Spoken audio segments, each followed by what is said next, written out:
During the second industrial revolution, there was many tactics that people used to make a lot of money, become rich. One of them was Andrew Carnegie, and the tactic that he used was called vertical integration. And this is what vertical integration means. The person controls all aspects of production. So here, from the raw material, in this particular case, mining, so the mines, to the transportation, to the process, and then to the final product. And the person that controls all this is making profit in every single step of the way.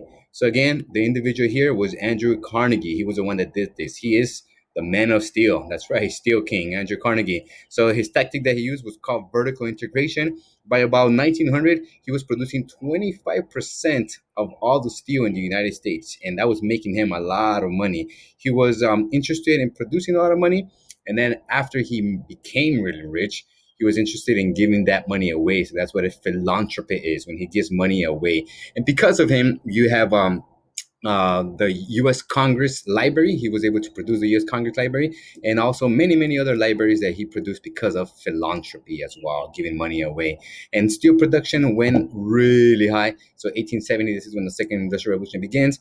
By 1900, when he sells his company, look at the steel production. We have about 11 million tons of steel being produced, and the steel was being used for the railroads in particular, but also we have steel buildings now, skyscrapers, and we also have bridges. The Brooklyn Bridge was constructed in 1883, and all that because of steel that was being produced. And again, people are working there, and we'll talk about that a little bit later.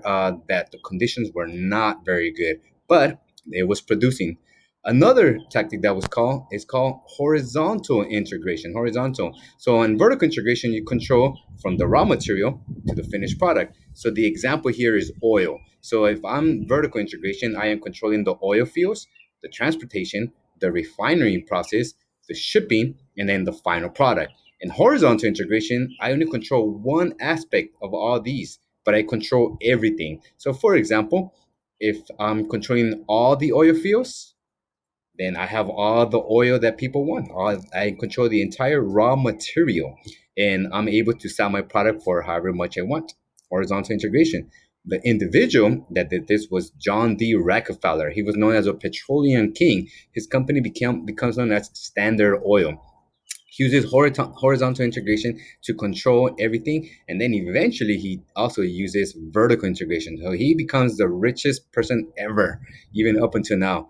Okay, he also uses predatory pricing, where he first reduces the price to beat out his competitors, and since his competitors cannot beat his prices, they go out of business. And then once he's the only one that's producing the oil, then the prices go up.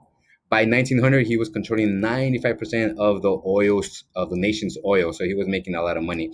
And he forced railroad companies to give him rebates, and he was also buying politicians. He would give them money so they could pass laws that favor his company as well. So there was a lot of corruption going on during the second industrial revolution, and a lot of people consider these guys robber barons, people that were taking advantage of the workers. Some of them consider them captains of industries, people that were making new industries and that were giving people jobs, and because of that, standard of living went up as well.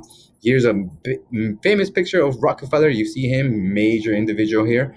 In his hand, he has politicians, and all these are barrel oils, and they're all going into the Capitol Hill, which is now a oil refinery process. So in essence, what this political cartoon is saying is that Rockefeller is controlling not only the money, but also politics, the governments as well.